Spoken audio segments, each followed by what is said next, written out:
if we don't have energy, and I can tell you from my Right. time in Iraq, like my idea of energy abundance, energy security come from watching what energy poverty looks like. What does energy insecurity look like? Right. And I don't want that to happen here. When we think about the workers driving America's energy future, we often picture engineers, technicians, or entrepreneurs. But there's another group of people quietly leading the way: our nation's veterans. According to the Solar Energy Industries Association, veterans make up nearly 10% of the entire solar workforce. That's well above the national average across all other industries. And when you think about it, it makes perfect sense. Veterans are mission driven. Veterans excel working in complex, high stakes environments. They're trained to solve problems, adapt, and get the job done. Traits that translate directly into the kind of work that's building America's energy independence.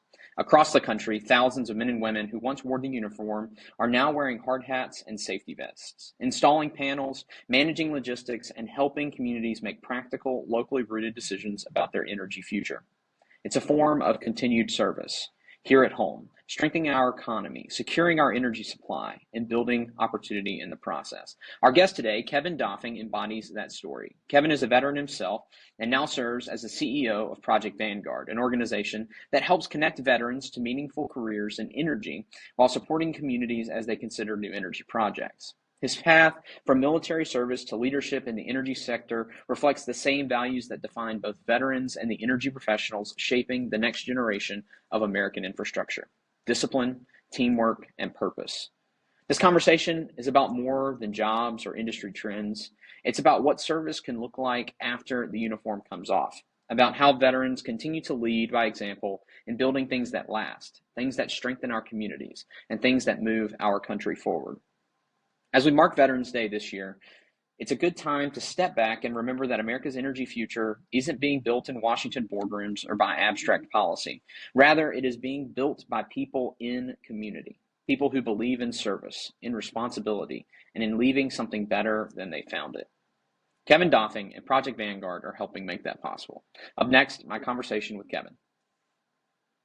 Well, welcome back to the America First Energy Podcast. Excited to bring a new guest onto our show, Kevin Doffing with the Project Vanguard. He's a CEO and founder, and this is kind of our part of our effort to recognize a news story that a lot of, I know, our audience may not be familiar with, but also kind of timely with Veterans Day as well. Kevin, I appreciate you joining me.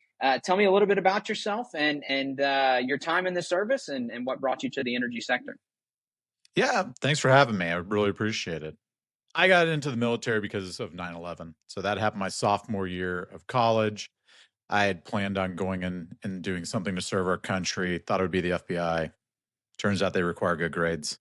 But if you get the lowest score on the mental test for the Army, you can be a cook or you can be in the infantry. So I went in the infantry and deployed to Iraq, served there, came back, uh, owned an oil and gas company after I got out, a little supply shop that I'd grown up working with my dad in.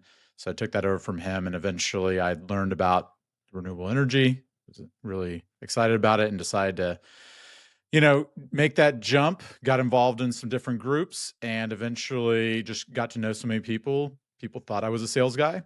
And so I became a chief commercial officer for a utility scale O&M company, fixing stuff, and just started running vet stuff for the industry, with SIA, with ACP, and eventually realized I think I know more veterans in the energy industry than anyone else alive, and I should do something with that. And that's kind of how we started Project Vanguard. Yeah, so tell me a little bit about Project Vanguard. Obviously, you said you kind of worked in a very, varying different places in the energy industry, connecting with, for our audience's context, the Solar Energy Industries Association and American Clean Power. But tell me a little bit about Project Vanguard, and then more broadly, kind of in creating the organization, what need or gap did you see that Project Vanguard now fills? So when I look at, like the renewable energy industry, like it's the fastest to deploy. It's the cheapest. There's no marginal fuel cost. It creates a lot of energy independence that's supporting energy security, in my mind, energy security is national security. So it has all these like game-winning functions. I love oil and gas. Don't get me wrong. I live in Houston. I've been saying all of the above when it was not cool to say all the above. Right. And, you know, like all my friends in renewables are like, you're not going all in on net zero. I'm like, no, I'm not. And then all my friends in oil and gas are like, you're a hippie. And I'm like, no, I'm not. But, you know, still want to be friends with both of you. Right. So the gap I feel like we fill is we take the politics out of it and we bring the operational pragmatism that the military, you know, inculcates all of us with. And you'll see a lot of vets inside the operations segment of really any industry, but especially in power. So, you know, I just saw us able to bring in, there's a huge component of veterans in the energy industry across all technologies, oil and gas, renewables, nuclear. It's probably highest in nuclear in the utilities because of the Navy, you know, nuclear fleet. Not probably, Right. it is. But I mean, like, we just need more pragmatism because while the industry's done such a great job on the ground to run great projects, it has lost the messaging war. And I know from my time in Iraq, like winning hearts and minds stops me from having to drop bullets and, you know, bombs. Right. So Right. it matters. It's fuzzy. I don't like that part of it, but it does matter. Right. So No, you're we right. try And to I be think, that. yeah, no, for sure. And I think you mentioned it, the pragmatism, recognizing that both renewables, natural gas, oil, we need more energy. I mean, that's a big issue, of course, where energy rights working in Virginia, where we import almost 40% of our energy, and renewables are, like you said, deployable, and kind of the solution that's in front of us that we can grasp. And you said it, and SEIA, the Energy Industries Association Solar Group, their data suggests that around 10%, almost 10% of the solar workforce is veterans as well. And correct Mhm. me if I'm wrong, but Project Vanguard serves that role of connecting veterans more broadly in the industry to one another, creating those networks, but also creating opportunities for pathways into the energy industry, resources, support to those veterans who may want to make that transition. Talk to me a little bit about what that day-to-day work of making those connections and helping those veterans shift into the energy industry looks like. And then more broadly as well, how do you turn that into support for projects in communities across the country? Yeah, so I think of it's really a platform business model, right? So on one side we have veterans and we help veterans get jobs. So we help veterans get jobs, you know, I don't tell people we help them get jobs. We help them get screening calls. So we aggregate all the different veterans that are in the industry, right? That 10%, we're nowhere near hitting that market capacity, but we have the largest market share of and concentration of that. And so we all go and talk with veteran employee resource groups at different energy companies. We just hosted an event last night in North Carolina at Cypress Creek Renewables. We just hosted an event Monday night in San Angelo, Texas. We have one tomorrow in Sweetwater, Texas. We just had some events in Illinois and Ottawa County, in the county seat there.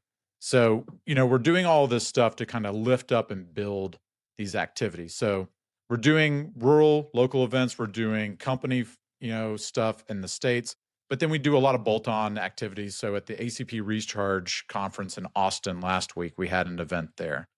Right. You know, just creating opportunities for veterans that are in the industry to come together and network and kind of scratch that nostalgia itch, to have that camaraderie, to have that connectivity. We have a private Slack community with almost 400 veterans that work in the industry, and they're sharing jobs, helping folks that if they get laid off or they just want a different job, different domain inside the industry, they can find that. So I don't tell people that we help people get jobs. We help them get screening calls. So what happens Yeah. is, hey, I want to apply for a job at Nextera. Great. We can introduce you to 4 or 5 vets that work there. Go have a call with them. And if you're not an asshole, they will tap HR on the shoulder and your resume will get to the top of the stack. So you at least get a screening call. From there, it's up to you. And I always tell vets, Right.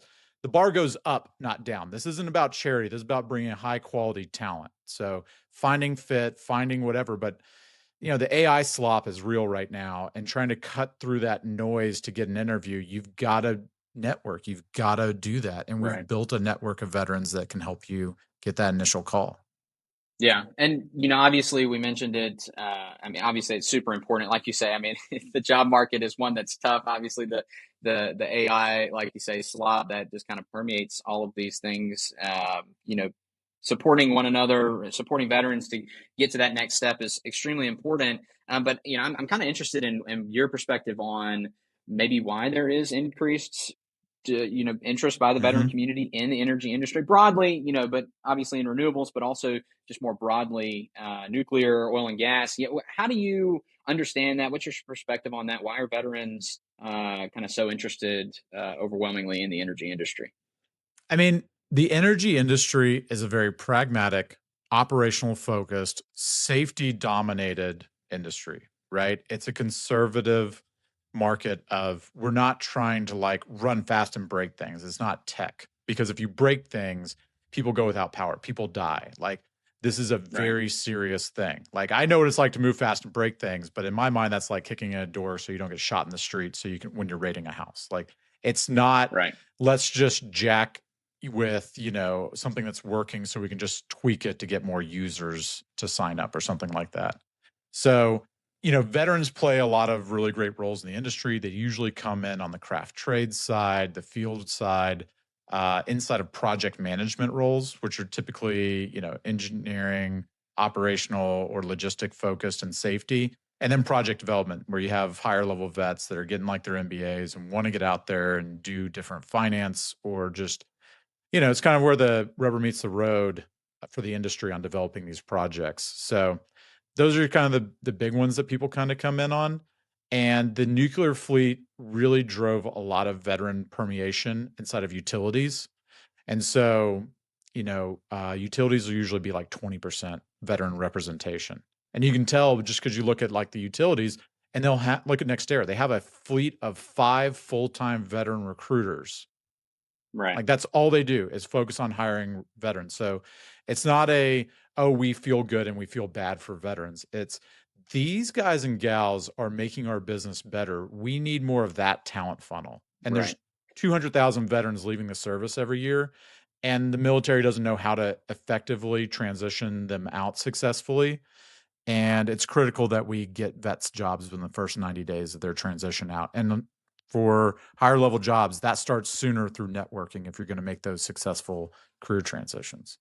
Yeah, that's true. And I think obviously here in Virginia, we've got a humongous portion of veterans, especially on the East Coast, Hmm. down near the shipyards, and so it's really important. I think both at the state and local level, especially on the eastern side of the state, to figure out new ways to connect veterans that may be leaving the service, like you say, in large numbers every year, to those new employment opportunities. But even more importantly, like you said, the skills that are gained in the military transfer into the energy industry, O&M, management, etc. Talk to me a little bit about kind of the culture. Obviously your time in the military, the culture, the perspective you got on the culture of the military. How does that kind of align with the energy industry? And are there any, when you're talking to veterans, what do you hear from them about their experience in the energy industry and how it relates to that culture, whether it be the mission oriented or pragmatic kind of mindset that comes from the military? What are you hearing about those relationships between culture of military and then the culture of the energy industry? Yeah, I mean, it's another opportunity to serve, right? So when you look at GDP, energy is 5% of it, but it's the first 5%, right?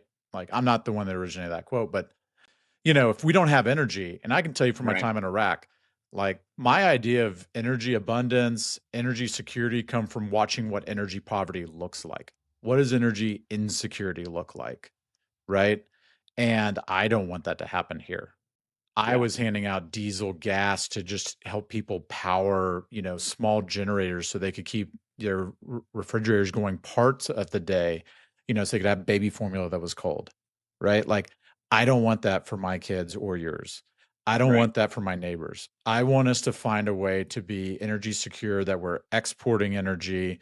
I know in Indiana, one of their things is, how could we ever be an energy exporter, right? Just so we're not consuming from the other states. And you're not going to build Yeah. enough power plants in the state, but you can build a lot of renewables. But the thing is, Right. renewables are just a power plant. Like I know this is the biggest mistake that the industry made was tying themselves to like democratic politics and environmental NGOs. Both great groups if that's your thing. But Right. that's not all Americans and it's not all things. And those two groups are not aligned on permanent reform for the industry. And the industry is not done right by not lifting up more conservative voices, perspectives, property rights issues, things like that that are not straight down the fairway topics for those groups. And we need our own voices. And that's why we're made up of people that work in the industry. So it's not me telling veterans what should happen to an industry that I'm not a part of. It's working with the trade groups, working with the companies that are in there. It's working with the workers that are in there. So we all know what it's really like. And Right. so I think that's critical to success. So like Virginia, we're starting a Virginia chapter. We have 10 state chapters right now. We're starting a Virginia chapter. Jim and Lords and a few other people that are running, and Ricky, that are running our Virginia chapter, because we want to be baked in. We want to be a voice when the next state legislative session happens and they're talking about things. We don't want people outside the industry saying, this is what y'all should do, whether it's from the right or the left. We want people from inside the industry saying, this is what it is right now, and this is what we need. Right. No, I think, and you make a lot of important points, and I think one thing to take away, I hope our audience, does some more research too. But the reality is, the states that are leading in renewable energy, particularly those red states that have supported the growth of cost-effective battery storage and Mm-hmm. generation, whether it be wind or solar, like Texas, is one that we look to all the time to point and say, this is how we can, support our grid, how we can keep costs low, help to potentially reduce costs over time. In 2023, I don't know the stat perfectly, but in 2023, there were 12 or 13 load shedding events or blackouts in the state of Texas, maybe more than that, in the summer. It felt like it. Right, right. And then you go into 2024, everybody, project, they understand we need to find a solution.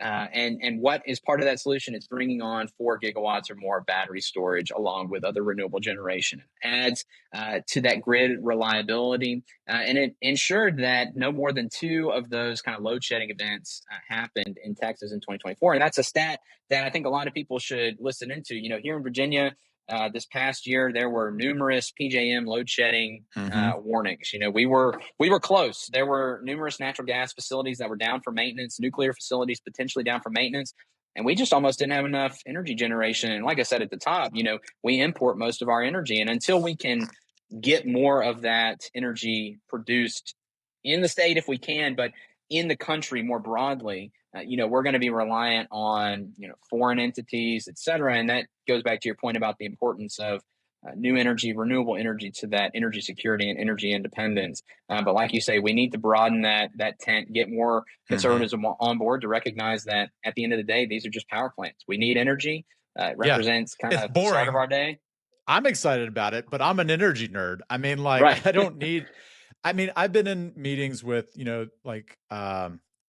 one of the state senators in Texas. We took a bunch of vets up there to talk, and we're talking about it. The first thing I walk in, the guy's like, "You will not say wind or solar the rest of the time you're in this office." I'm like, "Hi, I'm Kevin." Yeah. Um, but we're sitting there, we're just BSing about oil and gas stuff, and by the end of it, he's like, "You know what this sounds like?" I'm like, "Yeah, man, it sounds like the shale boom in '08, doesn't it?" And he's like, "Yeah." And I'm like, "That's it, man. You could be a technician if you're willing to travel and just do the right thing and, pass a drug test. Like, you can be making 6 figures in under 2 years and doing Right. really great things for your family." It's the same. You're going to work hard, but it's the same thing in the oil patch, that's just how it is, but you can make a really good living and do great things. And a lot of the folks that we're getting in, these travel roles and things like that are former oil and gas. They used to work on a drilling room floor. Those folks Right. make great electrical technicians for battery storage. And I'll tell you, I was on one of my last gigs when I was still working in sales. We put on a 75 megawatt battery uh, installation at a peaker plant, like in Yeah. the fence line. And I was like, "So what's going on here, man? I'm just curious. Now that I've won the contract, like tell me what's up." He's like, we did a report. 95% of the year we run this thing for less than an hour. So we're just going to use the batteries, and we can use the batteries out times that we wouldn't be using the peaker.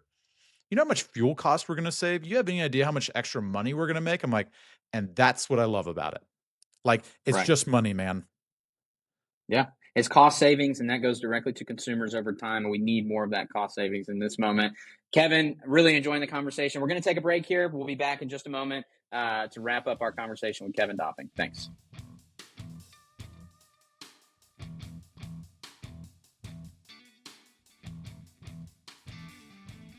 Well, welcome back to the America First Energy Podcast and my conversation with Kevin Doffing, the CEO of Project Vanguard. Kevin, really enjoyed the first half of our conversation. I want to jump into a little bit more of the nitty gritty of the work that Project Vanguard is doing in community. And want to hear if you've got a story about how your organization and the story of veterans in the energy space has helped to maybe open or broaden the perspective of a community and maybe potentially grow support for an energy project. Talk to me a little bit about Project Vanguard's work in that space. Yeah. So, like I was saying, we bring veterans into and get them on our platform, help them get jobs. That's really fills one side of what we do. The other side is a lot of advocacy work, right? And we're speaking up for our industry. So it's very organic. It's not a hard sell to get people to speak up for the thing that's paying their mortgage. Right, Um, and we'll do some state lobby days to try and bring more of a pragmatic message, or we'll do some federal stuff. I prefer the state and county level stuff. The local stuff is where we do project siting support, and we'll go into communities and we'll just try to bring a pragmatic message. So we use veterans from our membership that are regional to the area. Like, I'm not going to be the best person in Indiana. I'm from Texas, right? Like, we right, need somebody regionally from there. So the recent project that we had earlier this year, we were in there. Our guys making friends at the American Legion, the VFW post, the Vet Center. Just building up and establishing rapport in the community. And the guy Chuck used to do a ton of stuff with the Yellow Ribbon, so he's used to helping veterans get access to benefits and resources.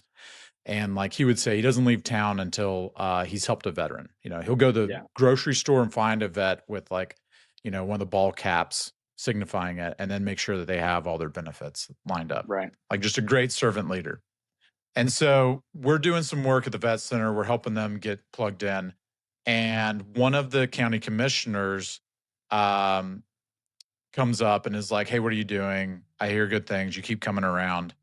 And it turns out that this county commissioner was sitting on, something under review with a project developer in the region. What wouldn't take a meeting with a project developer. And, we're in there leading from the industry with vets. And she's like, "Okay, I will meet with y'all only because this person is here putting boots on the ground and actually helping my neighbors that I care right, about." And so, I mean, it's just stuff like that. And our industry has to be better about that. Sometimes we do that work in the lead up to build up of a project, but we got to stay. Like right now, I'm in Sweetwater, Texas, because there's so much wind out here. There's so much great things, and we're just running family events. We're just bringing right, together energy workers, veterans, landowners. There's so much opportunity with what we already have. We don't have to go like, I hear these things from the industry like, "Oh, we need our own Joe Rogan. We need to manufacture something." I'm like, "You don't have to manufacture anything. You just need to yeah, invest in the people you already have." And right, so, like in San Angelo, our community leader there, Brad Quigley, runs solar sheep grazing, right? yeah, 26-year Army veteran, command sergeant major. And this guy just loves ag. He loves ag. And the only way he can start getting it, he doesn't own land. He right, wasn't born into it. He didn't marry into it. So being able to run sheep on these properties gets him into running herds, right, huge herds. And it's a great thing that even his son's like, "Oh, I can get into this." Meanwhile, nationally, farmer revenue's down 25% year over year the last 2 years. yeah, Like, they're getting eviscerated, and this is making money, and this is dual land use. This is a great way to like get into these things. And I think that veterans just have a real pragmatic, get after it mentality that is different. And you don't just let the sheep go. It's a lot more right, complicated than that, right? right, Like, where's the water? How's the fencing? What are you going to do about predators? How are you, rotational programs? But you're now feeding the local industry, fixing the trailers, welding on them, buying your water, buying your minerals, hiring shepherds, all the things that go into it. And so, we want to mobilize veterans to engage in this stuff, but we're also great messengers. In the same project community in Indiana where Chuck was at, he's having a beer with a guy at the American Legion, and it's the first time the guy goes, "Huh. So water running off of solar panels doesn't cause cancer." It's like, "No, man, it's just glass." right. I mean, Yeah. And you're right. I mean, it comes down to the stories exist. They're there. There's just not anybody in many cases telling those stories. And I think the role that you all fill, and on our side too in Virginia, what we hope to try to fill is giving some steam, some amplification to those stories that are already out there. I mean, we, like you were saying with the grazing, we work with a number of 4 or 5 grazers here in Virginia that have been able to grow their flock from the tens of ewes to hundreds and potentially Hmm. thousands of ewes grazing thousands of acres. This the statement about these actually make money. I mean, these folks are getting to take their livestock and get paid for feeding their Right. livestock, right? I mean, that is a complete 180 of the general situation. I grew up great family friends with a gentleman who ran a sheep operation in South Alabama, and his flock has shrunk over time because it becomes more expensive to buy that feed, to have that land, pay those taxes. And what this does is it provides that opportunity for the dual use for the farmer, the young farmer, the new farmer, to get into the space and take advantage of the land, be as productive as we can be with our land, while also, like you say, generating that important electron. And it's all about making those stories heard, connecting those commissioners, connecting those supervisors here in Virginia to those stories, so they see that this isn't just the industry saying, these projects are good. These are communities. These are laborers, they're farmers, Hmm. landowners that are saying these projects, improving these projects are good and beneficial for communities. And when advocating for clean energy projects, of course, there are many hurdles at the local level. When, in Virginia, we're pursuing permitting here at the local level. But one of those obstacles, of course, is misinformation that permeates these discussions. We Yeah. always ask those advocates that we talk to, we like to just chat a little bit about the things that you're hearing in the field. What's one piece of that misinformation or disinformation that you hear all the time? And then kind of how more broadly do you approach those conversations? You mentioned it a little bit there, but when misinformation becomes an obstacle, how do you approach that conversation, or how does Project Vanguard approach that conversation? Yeah, I think a lot of times, the mistake the industry's made is like they respond with fact sheets, right? Like they're just cold hard facts. And it's like you're not selling well, you're not establishing rapport and trust. And so, I mean, for veterans, there's two real important reasons that veterans matter to the industry. One is the workforce thing, and the other is messaging. On the workforce, we have a huge talent funnel coming out of the military every year that we can repurpose and drive it in. That's a huge quantity benefit. And then veterans go through some fairly significant leadership development training. So you get a high Right. quality labor force too. On the messaging side, we're the only people who can really sell the whole national security benefits of, clean energy. And then on the messenger side, we're just more trusted. There's a ton of research. We're one of the last trusted institutions in America. Um, the politics are usually right of center, if you average it out.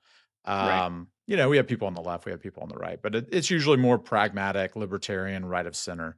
And so, that's just a really great group to be able to go in, especially in rural communities where these projects are being built, and be able to effectively land the plane on a message of what are the real benefits for this. And I'm not saying this because this is for me. This is because it's good for the industry, it's good for America, and it's good for you. So, we're able to Right. go in there and no BS tell those stories. So I think that that's one of the reasons we keep getting appeals to like, hey, can you have somebody talk here? Hey, who do you know there? That's why we're growing so fast. That resonates with people. And also like, you know, we have a few rules of the road, not a lot. We don't talk about climate. Like, if you believe it, great. Right. If you don't, whatever. I really don't care. I care what you do. Yeah. I have a psychology background, not a psychiatry background. So I'm not interested in knowing that you don't like your dad and that's why you smoke. I want you to put down the cigarette. Like, that's all I Right. care about. So, like, I'm interested in what you do, not what you say. Right. And so it's just, affecting change and just getting in there and being a good local trusted partner. Yeah, no, I mean, it makes sense. And obviously, it's that pragmatic approach that we need to, you mentioned. I mean, these communities where these projects are being cited are matching those same, thought patterns. They're pragmatic. They want to just see, the government step back and let good development happen. But in many cases, there's that misinformation that permeates the discussion. And it just takes bringing somebody else who has that pragmatic mindset, that rational mindset to come in and tell a story of progress and like you said, national security, energy security, and why these projects are important for communities and for the industry and for consumers who use energy. But looking kind of 5 years, 10 years down the road, kind of as the leader of Project Vanguard, what do you hope the legacy of your organization is, and how do you hope to maybe reach and pursue that, continue to pursue that legacy? Yeah, no, I want to double the number of veterans that are in the industry. So I want us to be just like utilities. I want the entire energy industry to have 20% representation of veterans. There's no reason we can't hit that mark. It's just such a strong employment sector. It's, a lot of people are like, well, why are you doing, I come from oil and gas, but I do a lot inside the renewable sector of the energy industry. Well, that's because it's the fastest growing segment. It's the Right, highest developing yield on technology. Like the efficiency and cost gains on this stuff is just unprecedented, right? When solar power is 90% cheaper than it was 10 years ago, which is 90% cheaper than it was 10 years before that. I mean, like these efficiencies can just continue to grow. And solar is really the basis of all of our power on Earth. Wind comes from, right, heat differentials in the air. You know, oil and gas is, just all this stuff that's been compressed over time, but it's old plants and all this stuff. So I mean, like right, the sun's the greatest opportunity that we have. And I just think that like over time, that's just going to continue to prove out. And so I want to see more and more veterans in this. I want to see more and more veterans continuing to lead in this. And I think that we can just be the most effective voice for the next, especially the next 10 years as we get energy back to being boring, where 60 to 80% is like, yes, on energy, and then they go argue about other right, things. Like, I just want to build the baseline of modern civilization, which is our energy infrastructure. And, right. Yeah, no, it makes sense. let And everybody else argue about what what I to do guess with it. right, exactly. I mean, I guess make energy boring again. That's what we need to start putting on t-shirts and hats and everything. But let's we'll finish with two questions here. Really specifically for any audience members who may be veterans and considering a career in energy, what's the advice that you give that person as they may be looking to find a position or a job in this space? Yeah, so we've taken a lot of that and we have it on our podcast. So you can join Project Vanguard by going to, projectvanguard.com. Our podcast is media.projectvanguard.com. And so we just tell stories from veterans that have been in the industry for a while or just entered, and what was that like recently for them, and just kind of give you that long story of like being able to find yourself inside of those folks. But we do have a YouTube channel for Project Vanguard, and we do a lot of explainer videos on what these different energy segments are, how to do a lot of executive networking to get into that. Because your questions, one I would get 3 to 5 times a week, and my calendar was just getting full of like quick conversations with people, and I'm saying the same thing over and over again. And so, Right. as we build this base and we help people get in faster, we want to create awareness campaigning to explain what this is to more and more people. The recruiters at the utilities I've talked to, they're like, 80% of my job is just explaining what energy is. Not, are they a good fit? Are they a good culture fit? Is the timing right? What geography do they want to be in? When do they want to start? We're just like, this is an electron. And electrons are made this way. Like most people just Right. don't know anything about the energy sector and what a great opportunity it is to get into it. So we're trying Yeah. to like, just make that so you can find it asynchronous whenever and wherever you want. You can just hear other veterans talk about what it's like to be in here, and you're just going to figure out your own pathway in, but leverage us at every turn. It's a great peer-to-peer network. Yeah, no, it makes sense, and really appreciate all the work that you're doing to connect, obviously, this important demographic to the energy industry. One final question: we like to wrap most of our interviews with this question. It's kind of a fun one, but if you could have dinner with any historical figure or just kind of significant figure, alive or dead, who would it be and why? Mm. I guess like the popular answer would be like a Mark Twain, like love satirists, and he's the best. But probably really my answer would be my grandfather. Yeah, Died when I was younger. My dad has just looked up to him forever, and it would just be fun to have coffee with him and be like, okay, so what's up? What right. were you like at this Yeah, age? yeah. No, very true. I feel the same way about my grandfather. Yeah, that's a great one. We haven't had that one on the show yet, so I'm glad you brought your grandfather up there. And again, Kevin, really appreciate the conversation. For all our audience, please check out Project Vanguard, especially if you're a veteran looking to break into the energy industry. Kevin, really just also want to say thank you for your service as we Appreciate that. celebrate Veterans Day. But really appreciate it again, and appreciate your willingness to be on the podcast. Absolutely.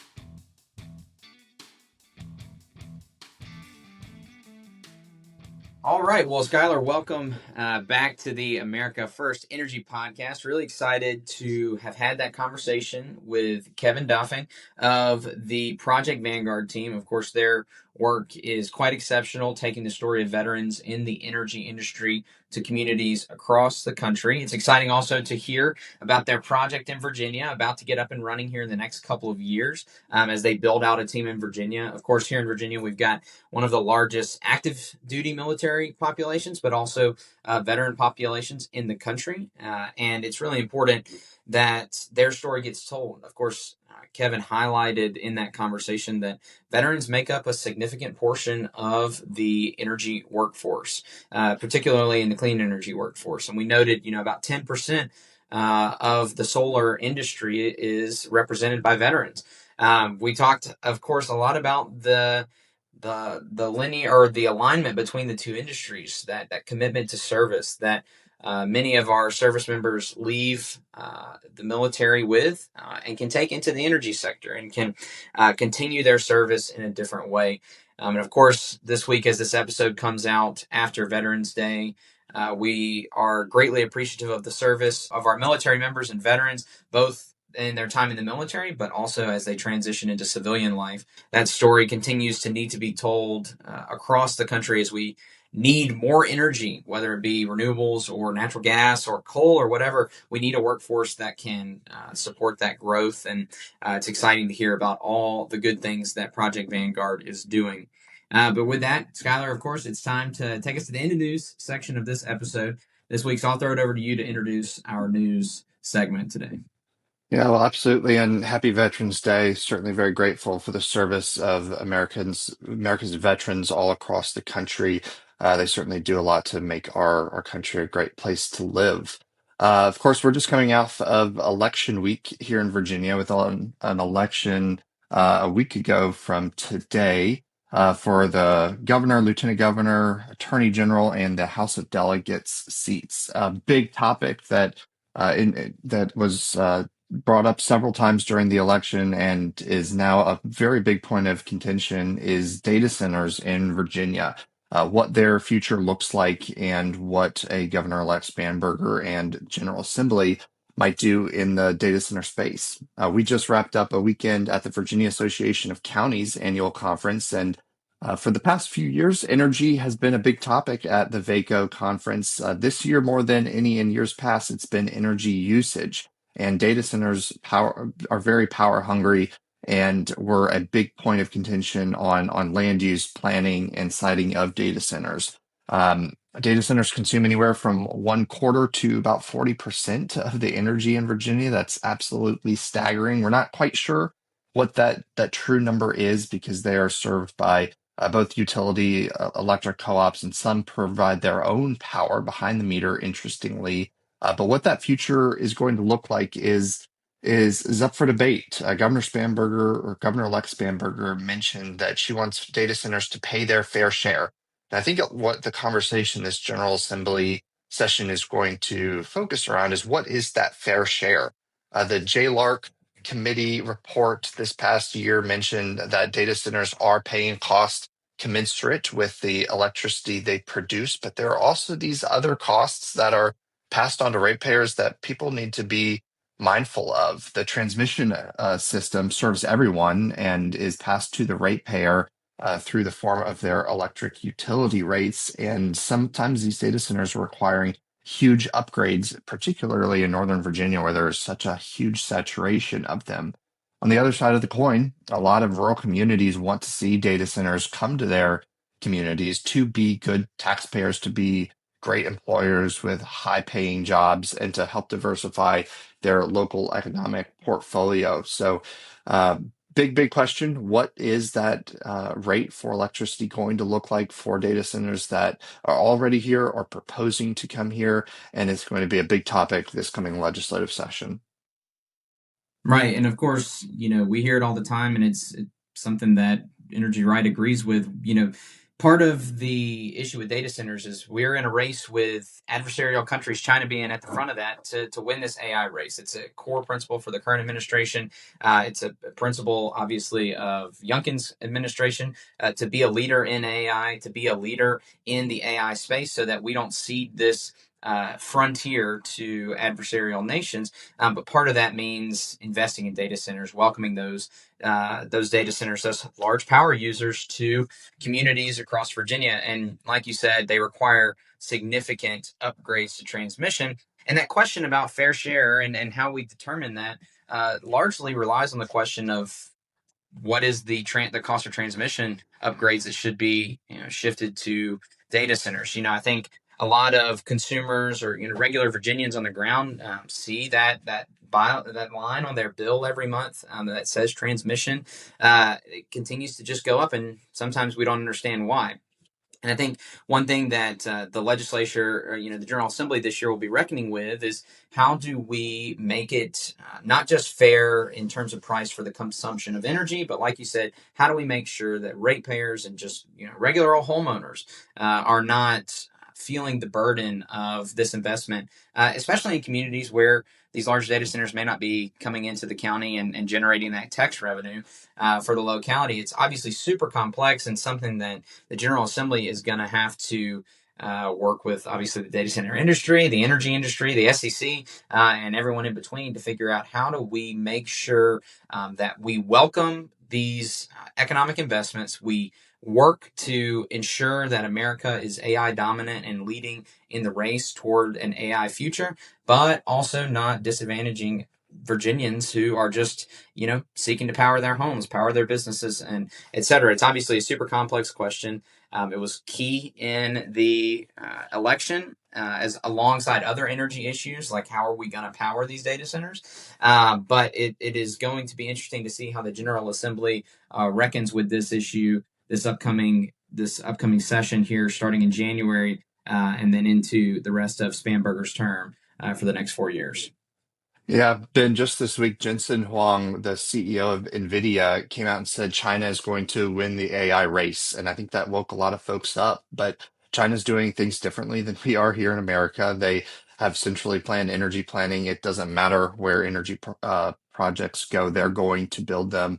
And NVIDIA is, of course, producing the leading edge of chips for these data centers. And whether we're going to keep those chips here in America or export them to China is an incredibly important thing to think about, both at the federal level, but also powering these things locally and good state planning to power data centers responsibly without harming the ratepayer, of course. I mean, if America's going to win the AI race, that means that the entire world will adopt the American tech stack.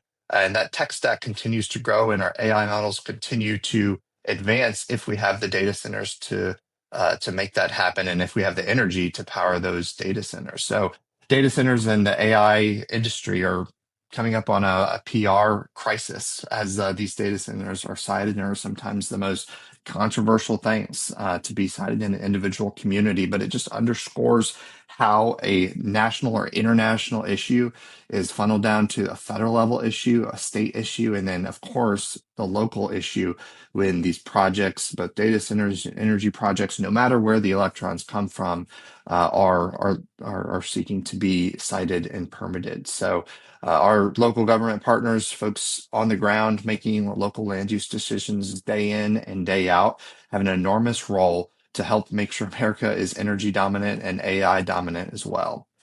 Ben, thank you for joining us today. Thank you for your conversation with Project Vanguard. Happy Veterans Day, and thank you guys for joining today's America First Energy podcast episode.